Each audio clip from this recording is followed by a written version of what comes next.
Hi, welcome back to the Space Creator Show. And this week I've got a lovely guest with me, Louise from Simply Sortin in Scotland. And she is also a professional organizer. So I'm really excited to talk to Louise today all about organizing for work-life balance, which is so important, especially for us busy mums. So I'm so excited to have you here, Louise. Thank you for joining me. How are you doing? Thank you so much for having me. Yeah, I'm good. Thank you. I'm excited to be on and talk about my favorite thing, which is balance, which is something I think most of us are trying to aim for, but it's really difficult to kind of guarantee, or it's difficult to have one kind of size fits all. So hopefully I can cover a few things that can help. Amazing. Thank you.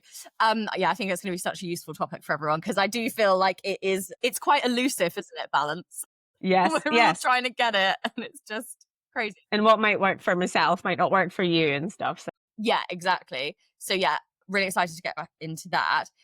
So how did you start, Louise? Like how long have you been running your business? Do you want to tell us a bit about that?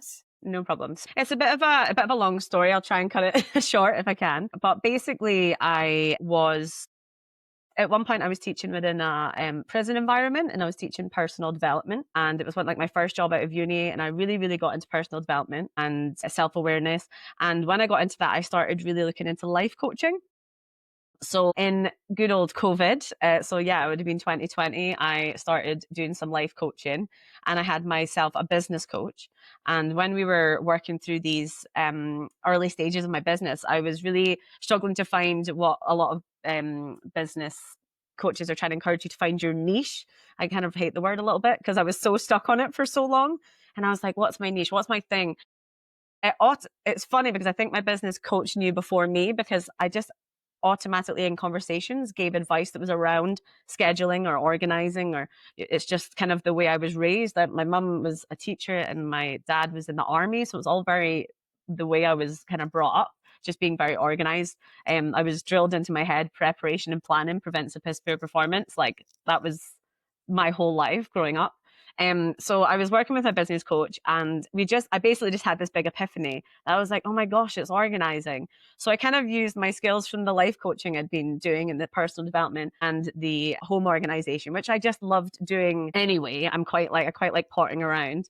So it started just kind of organically. I just did a little bit in my mum's house. Obviously, I had my house myself, kind of practiced with a couple of friends, and then I just offered like a couple of freebies to people just while I found my feet. And I know that you talk a lot, Amy, about not having to have like a qualification in it.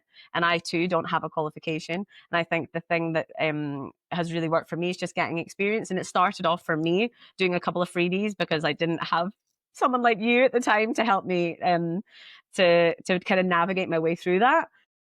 And the rest has just come from experience, and I absolutely love it. I do work full time as well as running my business, which it can be a bit challenging, but yeah, I absolutely love it. And I think that as I've got more and more into the role, I really enjoy doing the in-person home decluttering and organizing, very satisfying. But what I noticed as I started kind of getting more comfortable in my business is that a lot of what I did in my personal development stuff and the life coaching stuff was about routines, habits, schedules. So yes, having an organized home is great, but if everything else is chaos in your life, then it's about how can we use these skills of organizing into our life and our schedules and our diaries and planners and stuff. So that's been really exciting over the last little while. Yeah. Oh, that's amazing. And I think it's really interesting to hear more about this because a lot of what I talk about is very much more this sort of decluttering side and like the mindset and all of that stuff, not so much the organizing. And I think I don't know why. I think it's just that's kind of my thing. So yeah, really looking forward to you talking more about that. Yeah, it's so interesting as well that you kind of started like on the sort of life coaching route and then it's Mm-hmm. gone down into the decluttering route as opposed to wanting to start with decluttering. It's like really, Yeah. really organic. So I love that. I love that. And Louise, obviously you've been going for a few years Mm-hmm. and you're just kind of doing this like around your job. But Yes, you actually came to one of my free events, first I did. steps Yeah. to starting your profitable professional organizing business. I think, was that in which one? Was it the last one? And was it I did December, one I think? Or was it the one recently. in July last Yeah, year? let me check. No, it must have been December. It was December. Yeah, I think it was Yes. December. Yeah. Yeah. So I came along to that. I think I'd been to one maybe like a year into my business, so maybe 2021-ish, maybe 2022. And it was the kind of first Yeah. time that I discovered you. But I was in one of those strange positions where I had already been doing it for a year. So I think I kind of messaged you being like, Amy, I really want to do this course, but I feel like a lot of that starting bit I've already done and I'm established to a certain extent. And then we had like a one-to-one session and you really helped kind of find like a kind of, it was a power hour type thing. It was like find a way of taking the information that was relevant to Yes. me at that time, and helping me really push forward and really look at that practical side. As I said, I've been doing this alongside my business, my work, sorry, for a long time. And a lot of that comes from being raised with a family who you have a career with a salary and you have like a job where Yes. you're working for someone. And if I'm absolutely honest, it's because I'm too chicken to lose my job, if that makes sense. But what has been really helpful from working alongside yourself is really helping me figure out the practical steps that are needed in order to do that. So in my head, I know how much I need to be working and how much I need to be earning in order for that to happen, and I will one day. It's still in the plan. It's just kind of believing in myself enough to take that big leap and go for it. But yeah, it was really helpful to take the stuff that was relevant for me in that session. Yeah. Oh, amazing. Yeah. And I mean, at least you're honest with yourself. That's the first Yeah. step, isn't it? And it is, it is really scary. Like, Yes. when like you said, most of us, Hmm. especially, I don't know, it's probably not the right term, but, like working class, middle class, Yeah. people that aren't Hmm. like ultra wealthy, we've kind of all been brought up like, Hmm. you have a job, you go to work, you get paid, the same amount, whatever. And kind of like Hmm. being in the system, right? And so it's not really what's normal for us. And Hmm. so, and it is completely different because ultimately it's your entire responsibility. No one else, you're not going to get paid if you don't work, right? So yeah, it is absolutely scary. And that's why there's so much mindset and energy work around it. And that's what I really support my clients with as well. But yeah, so yeah, because I do remember you messaging me saying, Amy, can I come to this free event? Because it's for like new people. I was like, yeah, it's fine. You were raving about it. It was really nice to see. And it is because I do like to give, a lot of free value in these Absolutely. free events. Even if you do want to join the course Hmm. afterwards, I still want to provide really good value for people. So yeah, I'm so Hmm. glad you got a lot out of Absolutely. It's that. Oh, interesting what you were amazing. saying about the way we were raised. The thing that I find quite interesting as a generational thing. So obviously, so my parents are, my mum just turned 70 actually, but they're a totally different generation where you did just work. But I also watched my mum, bless her, she's going to hate listening to this, but I watched my mum and dad like absolutely kill themselves for their jobs, and they, their energy was gone quite a lot from their work. And I think that's why I like to focus on this thing called balance, because I've watched them, the happiest Yes. and healthiest I've ever seen my mum is when she retired. So I'm trying it kind of personally to try and get the balance right for me so that I can, earn enough to be able to support my life and the life that I want and have, but also be able to have that balance between work and life and it not becoming too overwhelming. And I think our generation's a little bit better at that. Yeah, definitely. I do think so. But also I feel that now, and I've spoken a little bit about this with other people, but there is Hmm. just so much pressure on us now, like, especially for women. I obviously my audience is predominantly women, which is why I always talk Hmm. about women, but the mental load, there's so much that we have to do. And especially with it's really great that we have social media and all these things, but it's also Hmm. so overwhelming. We just have constant like influx of information, and it's Yeah. just there's just to do. Whereas years and years ago, we didn't have to do half as much stuff, and usually it was like one person went to work, the other person stayed out, all of that stuff. Yeah. And so it is so difficult, and I think Hmm. we tend to really like beat ourselves up, don't we? And actually Yeah. we shouldn't, to an extent, but also we do want to keep moving forward and actually doing sometimes the uncomfortable or hard stuff that actually gets us out of our comfort zone to Absolutely. change and improve the Absolutely. life. But yeah, okay, so let's go into talking about all of your tips, and I'm so excited. Perfect. So there's a couple of things alongside the balance topic. And the word balance is not, I think, first of all, I would like to kind of get across the point that I don't think there's a perfect answer. I don't think that, anybody at all times of their life has everything balanced equally. There's times when you need to put more focus into your children, or there's times that you need to put more focus into your work or your financial circumstances, whatever it is. But I'm going to kind of talk through a couple of key points that I think are worth discussing, and I'd love to hear like your opinions and thoughts on them. But I think one thing for me, if you're trying to achieve balance, is recognizing that small systems create a big impact. Okay, so people often think that they need to do this big, like, overhaul, dramatic change to be organized. Yes, when it comes to the physical stuff like the home, a big declutter in a shorter period of time is going to be the quickest and most beneficial way to get your home organized. But it's actually just all of those tiny little actions that you're making all of the time, and those tiny little changes and tiny little habits that you can adjust that will really have a big impact. It's kind of like The Slight Edge. I don't know if you've read The Slight Edge, I'm assuming because you've by Jeff Olson. Well, it's a book by Jeff Olson. It's called The Slight Edge, and the whole philosophy behind him, behind his book, is basically focusing on all of the little boring, mundane things that you do in your life that basically impact the success of your life, whether that's in health and well-being, etc. So I'm a very big believer in that. All of those small, mundane, boring things that you do to make your life a little bit easier in this case. So what I like to say is a 2-minute system can save you 20 minutes of chaos.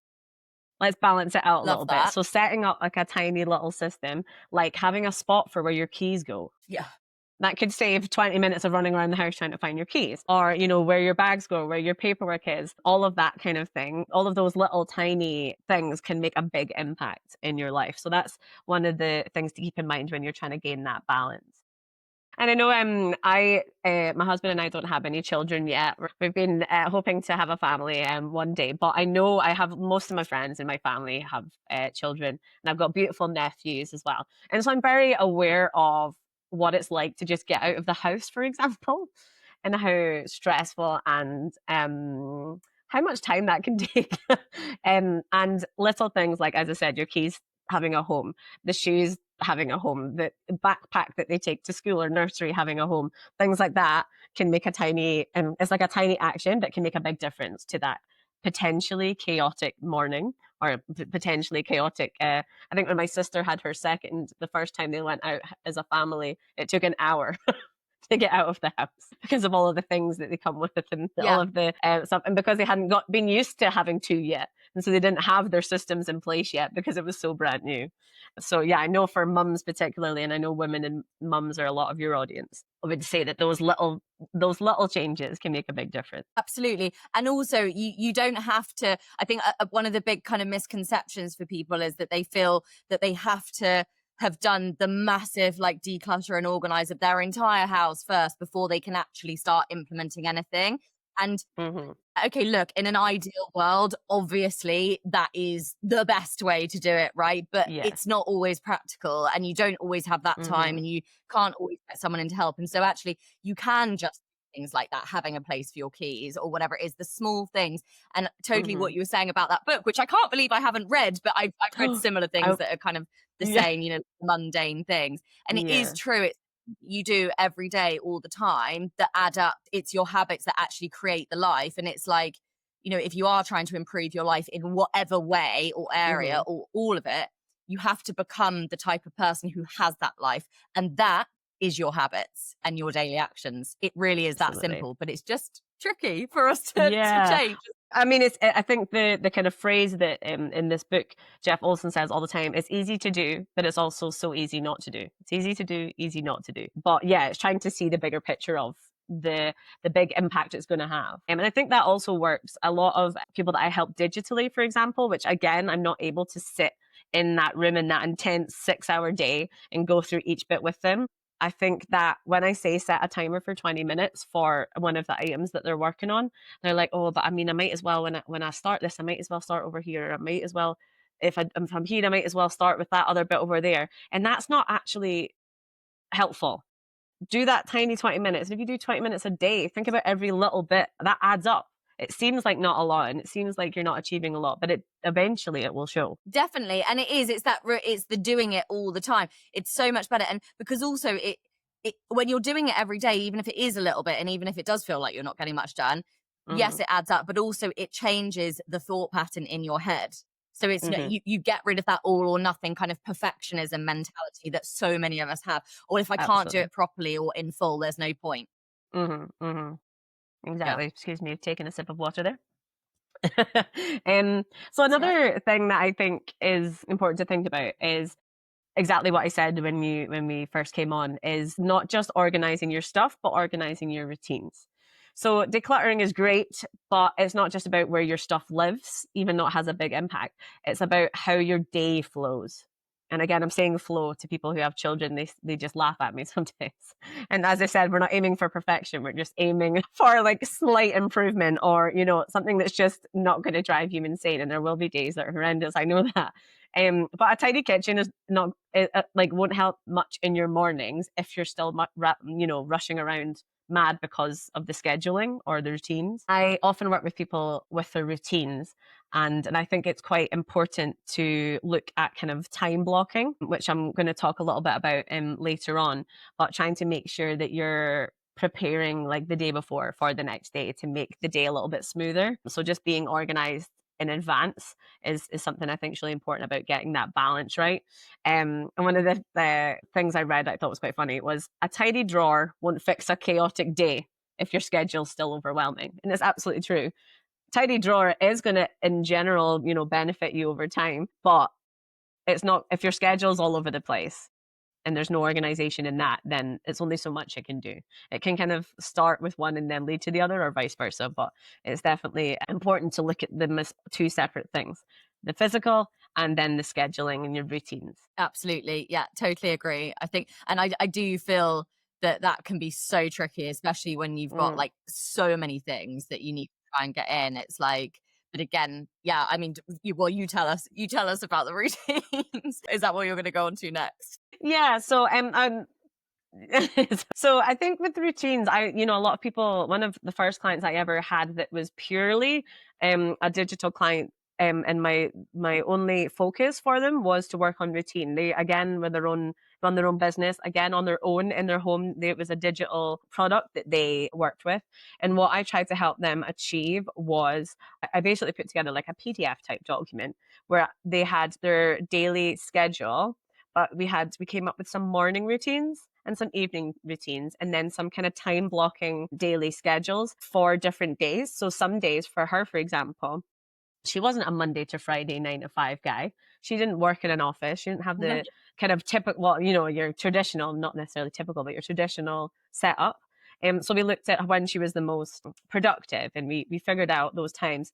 And we had a good chat together. I put it away. I put it together. Sorry, I went away, looked at it, put it together, and sent it back to her. And it was just giving her a bit of guidance.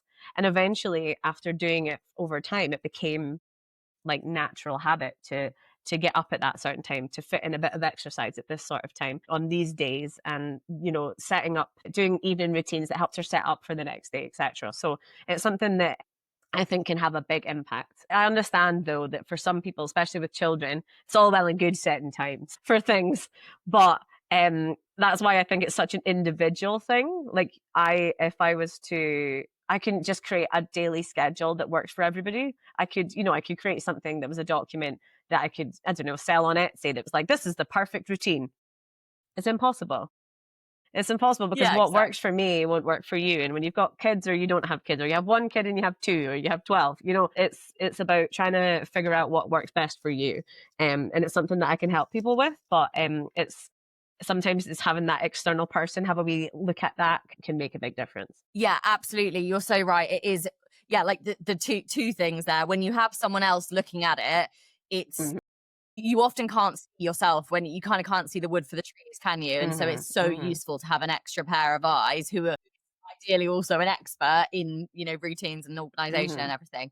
But also, I think not just doing it once, because especially, in your life anyway, even like if you don't have kids, things Hmm. can change, right? Like life Absolutely. happens and life changes. That's the nature of life. But especially when you have kids, you feel like, with Ottilie, she's 2.5. And the minute I feel like I'm kind of getting into a routine with her, something changes and it's like, oh God. And so it's just like all the time. So you do you do have Absolutely. to keep adjusting it. Yeah. And for sure, it's not a one. Which is Yeah. fascinating because my next point is about flexibility and exactly what you've just said there. Your system needs to grow and change with you and your circumstances. And even though your circumstances may change, and I'm talking about writing down a system that is very kind of regimented, and for some people it would be a bit of a regimented system. For example, that client I talked about, because she wasn't a parent, she was a young single woman running a business, and that worked for her.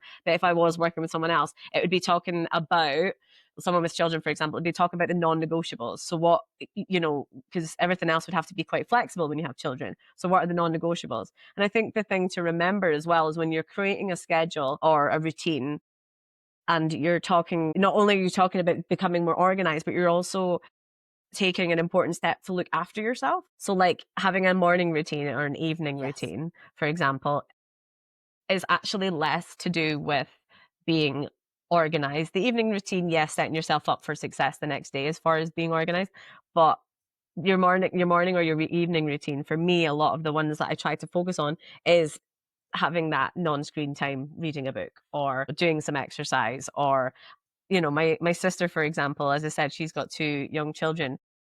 For her, time alone, I imagine similar to yourself as well, is you don't have the luxury of time often when you have children. But every now and then, or every time that she needs it, her thing is she'll just grab a cup of coffee at the Costa 10 minutes down the road, obviously when her husband's watching the kids, and to read a magazine. Like, Yeah. she's not asking for much, but Yeah. it's understanding the importance of that to avoid burnout. There's only so Yeah. much that you can do. And I noticed, like, for example, on your story today, I think you said that you have a massage booked. Is that right? Is that massage? Yeah. Yeah. So, Yes. Can't wait. because I know you're so busy, and I can see that you've got a lot of balls in the air, which is similar to the majority of people who would be listening to this podcast, because the whole reason why they're listening is because they're like, something's not working. And Yeah. I think the thing to remember is that it's really, really important to put some focus on that rest time. Rest time for yourself and I might be different. I'm really trying to get away from being on the screen, because I work in an office in my day job. Obviously, social media wise, when you run a business, you're on your screen all the time. And unfortunately, my way of relaxing is watching TV. Yeah. I studied theater and film at uni, so that's like, I have a really big passion for film and for TV and for acting and stuff. So it's the only time that I really switch my brain off. My brain is super overactive, and it's the only time that I'm not overthinking, is because I'm concentrating on the storyline or the documentary or whatever it is.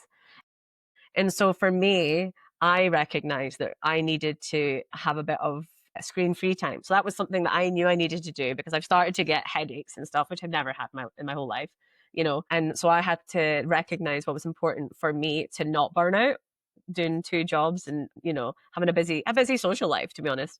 And so for me it was like, okay, so I need to set my evening routine, needs to be not lying in my bed with my phone glaring in my eyes, and even if I can just read one chapter of a book, and that maybe takes 20 minutes, I'm like, that's the first step that I need to take, that's going to help me feel better for the next day. So we're talking about balance, not just purely Yeah. about organization, Yeah. but trying to Definitely. get the kind of whole package, the holistic side of it. Yeah, definitely. Because I think, again, well, yeah, again, when we're busy, I think the first thing that tends to go out the window is self care for so many Hmm. people. And it is really important, because ultimately, whether, whatever it is that you're trying to create in your life, when you feel good, your life is better, because you Absolutely. have better thoughts, then you take better actions and everything, whether you are down, into the manifestation thing like I am, or not, or whatever. But technically, scientifically, when you feel good, it's better things. And so it is really important. And Hmm. I think, yeah, definitely that is something that is so important, but it is tricky to do. But like you said, Hmm. even if it's just 20 minutes a day, even Hmm. if you can maybe get up a bit earlier. And that's one of the reasons Exactly. I get up early, because I actually can't. I mean, I probably could, but I find it very difficult to function if I get up at the same sort of time as Ottilie, and then she's just Hmm. in my face and I haven't, done like my tapping or whatever, or like at least done my skincare. I just Yeah, can't. I'm like, oh my God, this is so stressful. And so, it's that thing, isn't it? It's working out what is the absolutely. priority for you. Yeah. Absolutely. And I think that people forget that yes, okay, we come in and we organize homes and we which is massive, but a lot of it is trying to most of us when we're reaching out to people like professional organize, we're at the end of our tether. There's a reason, we're struggling. And it's not just the practical stuff, the physical stuff. It's really thinking about, the changes that you can make in your life to maintain your home, to be able to have like a smoother day or a plan for the day, even life, as you said, life happens, it will change, you need to be flexible. But I feel like there's something calming about feeling prepared. Shock, Yeah. my dad's going to be so excited that I've Absolutely. said that. Preparation and planning, But yeah, so there's like a few habits I think that people can start using in their lives. Some of it we've kind of touched on already. A few habits that they can work on, bring into their lives just now to start making some changes towards this life of balance that we're all aiming for. So the first one that I think is a really important habit to get into, and this one's more about the physical side, is to pick up as you go. So don't leave a room empty handed is what I always think is the one to always kind of keep in your mind. So if you're watching TV in the living room or you're playing with the kids in the living room, whatever, when you stand up to leave the room, have a quick scan. Is there anything in the room that doesn't belong there? 9 times out of 10 is going to be, the cup of tea that you finished or, your plate from your little snack earlier. I say that's the majority thing for me because we're generally eating quite a lot. But what I think is important is just do that quick scan. What doesn't belong in here?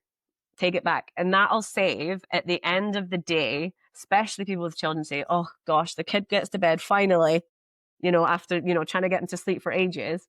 And then you come downstairs and everything's a mess. And then can take like hours to put back. And so you just don't. And then it gets more and more and more. So trying to get into the habit of never leave a room empty handed, pick up as you go, and put things back in their home or at least in the right room. That's a good start. And I feel like that'll make a big difference for that end of day dread. Absolutely, it is. And it's amazing, that so many people just don't like know about that and just don't even think about it. Like my ex would exactly the same, never ever pick anything up, just didn't even have the consciousness Mm-hmm. of it. And I do feel there is a bit of that towards men and women anyway. But Yeah. yeah, it just saves time. When you pick, I mean, I'm always carrying various things, and then I'll walk into a room and be like, what did I come in here to get? But at least I'm taking. It's chaos. And I think also when you are very busy, even if your house is kind of organized and you're generally like you're generally pretty organized, when you're busy you're sometimes getting things out in a rush. I'm like a Tasmanian devil. Like I'll leave everything there, and then I'll run around, cause chaos, and then I'll have to go and sort it out. But yeah, it's that's a really good tip. I love that one. Yeah. I think like I remember as a teenager, so I've always been pretty organized. I've never been too crazy as far as like being that messy, apart from, when you were young and you would be getting ready to go out with your friends. And so everything would be out of the wardrobe and everything you tried on, Yeah. that kind of thing. So I did have that stage of life. And I remember my mum being like, just put it back or just put it back. And I was like, I just don't think though. I just don't see it. And I don't know if it's age. I don't know what's happened, but that I now see that. But I wonder if it's because when I had my own home. So the first time, I had my own home, my own things, that I know that I can't be content in, for example, the living room watching telly, which is my thing. I can't be content doing that if there's stuff all over the place, or I can't go to bed knowing that there's stuff all over the place. So I had to train myself. I had to teach myself that habit of picking up as I go, because otherwise, I think I've said 1,000 times on social media, and everyone I speak to must think I'm crazy because I say it over and over. I hate cleaning. Everyone thinks that because I'm organized, I must love cleaning. I must be, happy as Larry. And I'm really, really not. I go pure rage. My husband tries to speak to me. Like he'll try and get out of the house if he can because he doesn't. I just get really angry and I don't know what it is. And I don't like cleaning. So anything I can do to make that easier and make that less I was going to say less depressing, but it's not even depressing. It's just angering. I don't know what it is. And so anything I do to make that easier. So the thought of having to go and pick, and so basically having to declutter and organize before I have to clean, Like, absolutely not. So I've had to teach myself that habit of pick up as you go. And my husband and I have been together for like 15 years. We were kids when we met. So I'm lucky because I've trained him from day dot. He'll hate that I've said that and he'll be like, I'm Brilliant. not bad. But yeah, we've just learned, we both kind of have learned like that it actually makes a difference. You know, even though he doesn't care as much as I do about kind of having that calm space, we've just learned that habit together, and we try to, because we both, I think he's recognized now as well the benefit of coming into the room in the morning and it all being put back together. It's not perfect, it's not necessarily clean, but it's organized. I can deal with it. It's about kind of finding the level that works for you as far as being content to sit in it. I know that, for example, I keep referring to my Yeah, sister. She it's feels a little bit probably famous now, but my sister, because she has the children, toys. And she's got two boys, and they're absolutely spoilt rotten by us. And so they have so many toys. But what she was like, I can't deal with the way her living room's laid out. There isn't like somewhere to like hide it behind the sofa or anything. So she was like, I just can't deal with when they're asleep, them just being everywhere. So she ended up buying this big, gigantic wicker basket that the majority of it, you can shove it in. It doesn't need to be perfectly organized within it, but just shove it in. So at the end of the night, when she's trying to watch her program or have her glass of wine, she's not staring at it. Like, it's not right in front of her. So yeah, getting used to be able to just shove all them in the basket as you go as well is something to think about. yeah, definitely with toys. I think I know we're not talking specifically about toys, but I think definitely people try to over organize toys sometimes, Mm-hmm. and with kids they never stay like that. So Mm-mm. it's kind of like, it's, you can argue, is there any point? But Yes, absolutely.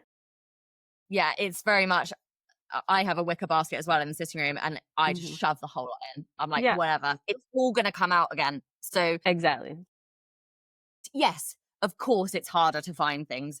Obviously, you've lobbed Mm-hmm. it all in, but also they're gonna get it out anyway. And you can have different sections, like different areas. But yeah, Mm-hmm. if there's one room that you just want to shove things in, fine. It doesn't all have to be perfect, does it? Yeah, absolutely. And I think it's whatever works for you. And that's, I mean, there might be some people who need it to be beautifully organized. If that's something that's important to you, you'll find a way to make that work for you.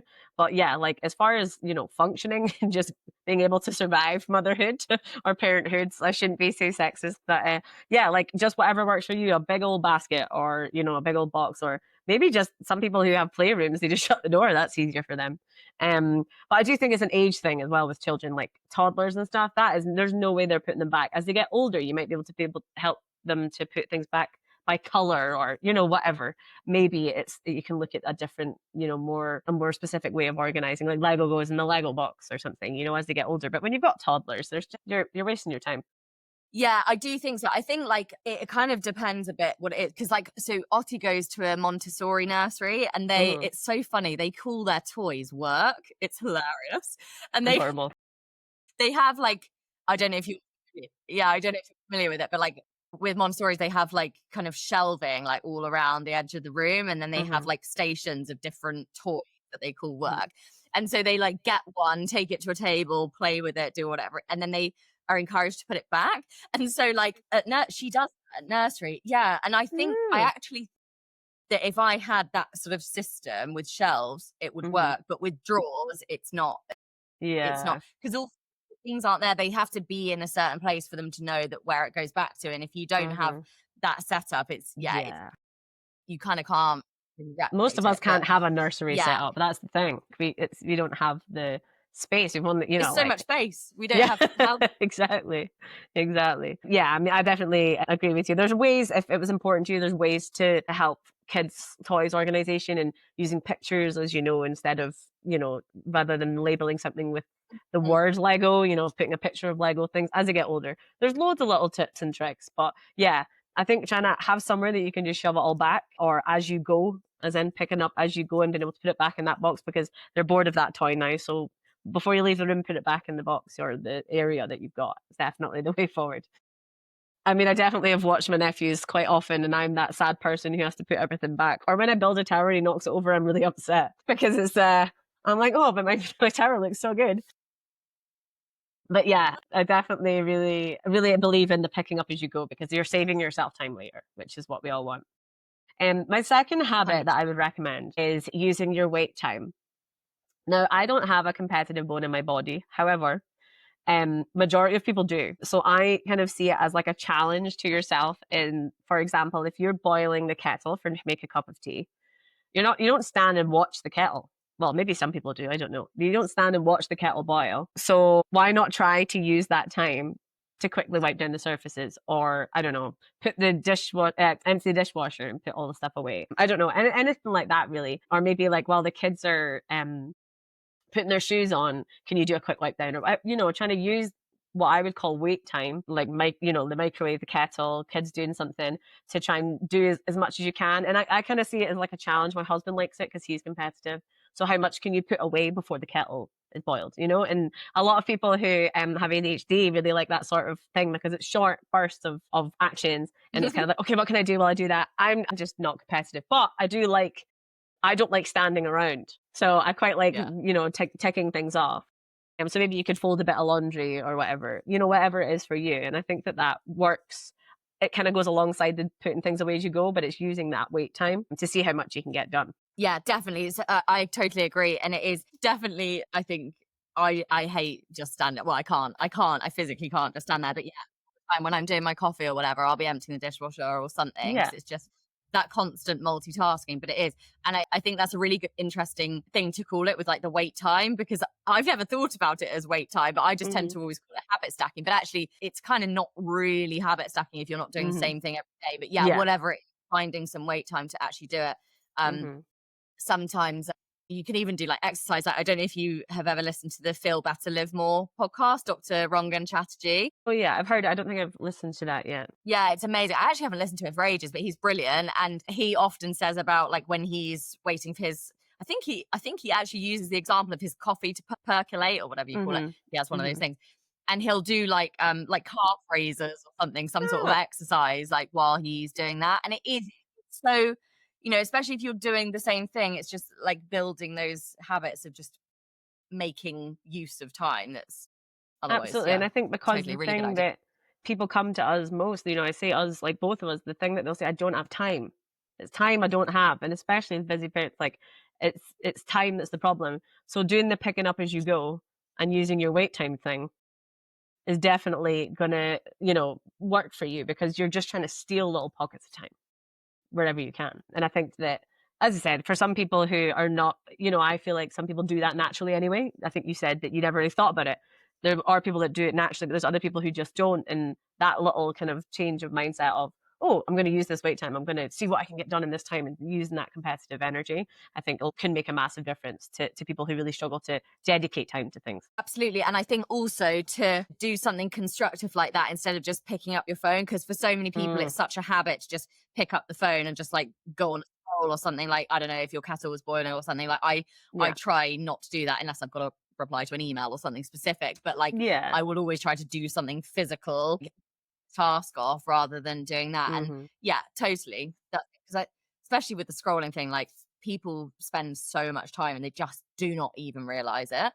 Oh, absolutely, yeah. Oh, I'm terrible. I definitely I'm trying to work on the old screen time situation. That's because I feel like my brain is always buzzing, and so like if it was quiet at work, for example, I don't like not being busy. I feel like I sense that a lot from yourself as well, Amy. I find it quite off like scary if I've got too much time with my own little brain. So I like to be doing something, or using your time wisely. So it's definitely a good one for feeling like you're being productive anyway. 100%. Yeah, absolutely. I love that. Great tip. So my final habit or tip is to, I mean, we touched on this earlier, is to block out work and rest time. So protect your productivity and your peace. So it works because your energy and your focus aren't unlimited. In order to be productive and to kind of give the best that you can in work or in your business, or with your children, because they need they deserve your energy and your time as well. It's also important to look after yourself. So when I say block out time, it's also making it non-negotiable. And as I said, it could be, for some people, it might be getting a massage like yourself, or for some people it might be having a bath. and get, if you have a partner, asking them to watch, or doing it when the kids are in bed, or for some people it might be watching the television, or some people might be reading a book. But whatever it is that for you just gives you even 20-30 minutes of rest time, I think it's massively important to try and get into the habit of that. There are so many habit tracking apps and stuff now. I've tried a lot, and I'm very particular. I feel like I need to make my own. I've tried a lot of different ones, but having an early and a morning or an evening routine that you're tracking whether you're doing it or not. For example, as I said, I'm trying to read more. I'm trying to drink more water, and I'm trying to read a chapter of a book. All of those things are helping me get the balance right between the work and the play, or the work and the rest. And I think it's especially important if you're a parent, because it's so easy to burn yourself out. So yeah, trying to have that absolutely non-negotiable time. It doesn't have to be the same time every day, but if you say for 20 minutes today, or every day for 20 minutes, I'm going to have a cup of coffee and read a book, or whatever it is. It's like putting that in your daily diary, or putting it in your daily schedule, or putting a reminder on your phone so that before you go to bed, even if like you're tired, sit and do that thing that makes you feel relaxed and that's for you and for your well-being. I think that will really, really help you get your breath back, Yeah. and you'll Yeah, feel more totally. organized going forward, because you've got a second to kind of be grounded again. So I don't know if it's the same in England. In Scotland, we're very practical. We don't like all that arty farty fluffy stuff. However, I like to find a way, because I am very similar to yourself, Amy, in the way that I very much believe in a lot of the, like, law of attraction and personal development stuff. But I'm about what can just be practical. I don't, if meditating makes you roll your eyes and it's not for you, and you've tried it and you think it's like, fine, you don't need to meditate. If that's not what you want to do, that's fine.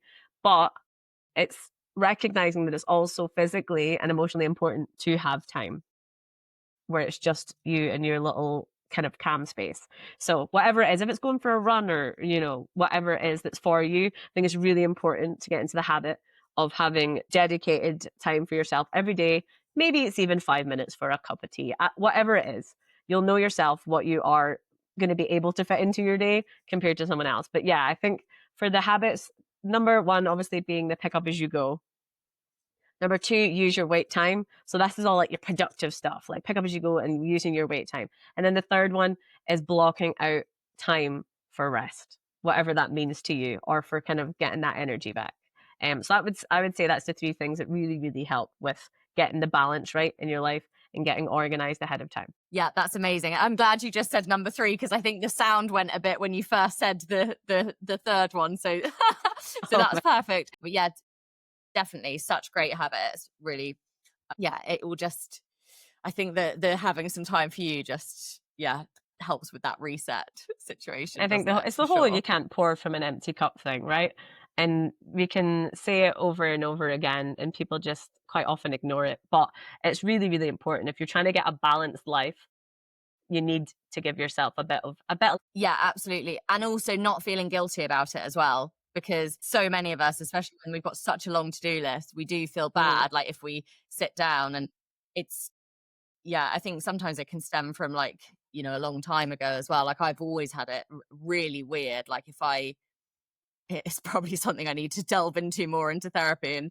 But yeah, like if I'm like sitting down or something and then someone would walk in and it would look like I was doing nothing, I'd like have, mhm, I'm gonna have a hernia or something. Like it's a mhm, weird feeling, but you feel like so, sometimes we feel so guilty for it. And actually mhm, it's really changing that mindset around, no, like, mhm. whatever they say on the airplane, like you have to put your oxygen mask on first. First, yeah, there's And loads of analogies that I think that work, and it's finding the right one for you. And I heard like one that was about your phone battery, like it's charging your battery.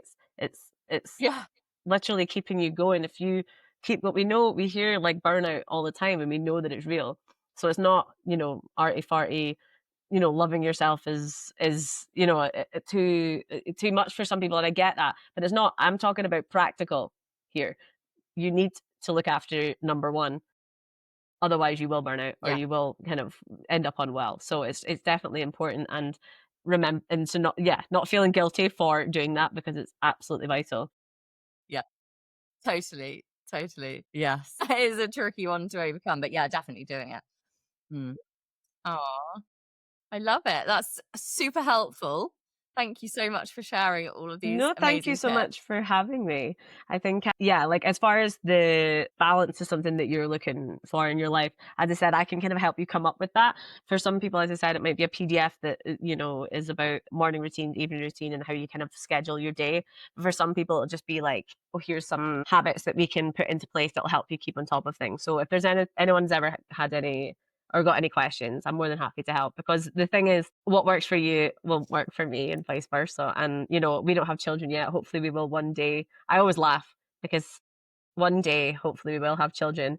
And I'm helping parents all the time. And I'll be like, can I do this? Can I be as organized with a child? I don't know. I'm seeing it from the outside. But yeah, you talked about not feeling guilty, but it's also about not aiming for perfection.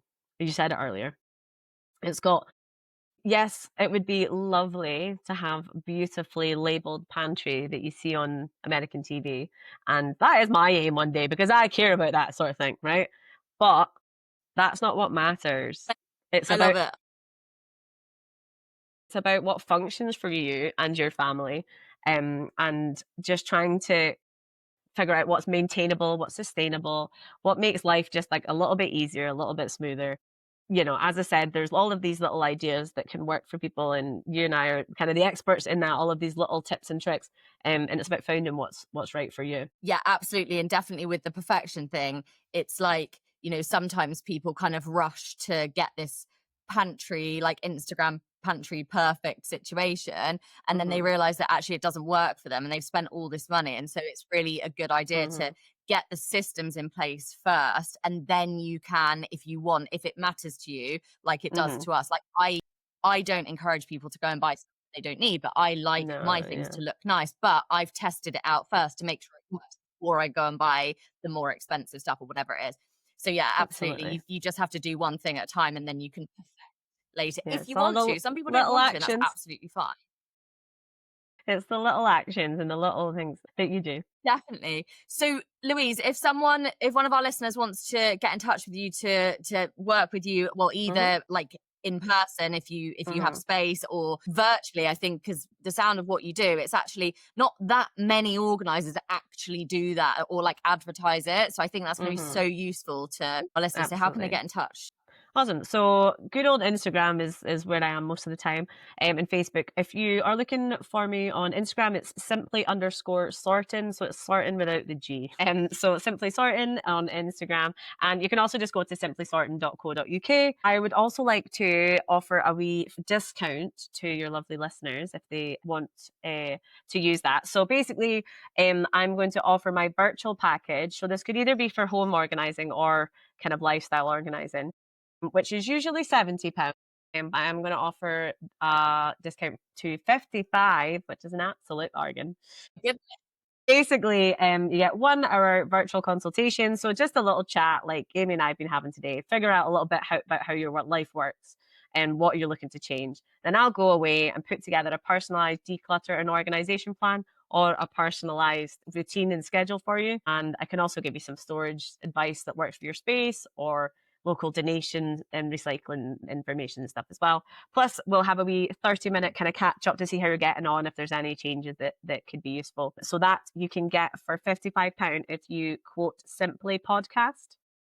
So Wow, DM amazing. me, email me, fill in my form in my website, anything. Just give me a wee shout and we can get that sorted and we can do that online for a time that suits you. Amazing. That is so kind. I'm sure people will take you up on that. That is a wild deal. Yeah. Honestly amazing, especially with the additional catch up as well. That's so good. Yeah. So we will thank you so much, Louise. That's amazing. We'll link that down below as well. Perfect. Yeah, they'll get in touch. You can get in Thank touch if you. you want to Louise to give you a routine. I mean, I feel like you need to do that for me, to be honest. I was like, my thing is, watching you on social media, you're so busy and you're obviously like a single mom as well. And I think running a business and you're absolutely admirable and honestly admire you so much. My thing I always want to say to you is, what one thing are you doing for you? And I loved that I saw it this morning that you're getting your massage. And so I think for you that you've got all the skills you need to make your own routine, but just make sure to put in that thing for you because you deserve it and you need it. Don't, I'll cry. You do, you're Thank, working your little butt off. So absolutely go and enjoy that massage. thank you so much, Louise. I'm going to get all emotional. You're welcome. Amazing. Well, thank you so, so much for joining me. It's Thank you lovely for to have you having me. on. It's been lovely. If you want to join me for my free training event, First Steps to Starting Your Profitable Professional Organising Business, if you are an aspiring organizer and you're thinking that you would love to start a professional organising business, then you can join that. It's happening next week. If you're listening to this on the 2nd, so you can click the link down below and sign up. It's completely free and I would love to have you there. Thank you so much for joining me for this week's episode of the Space Creator Show, and I'll see you next week. Bye.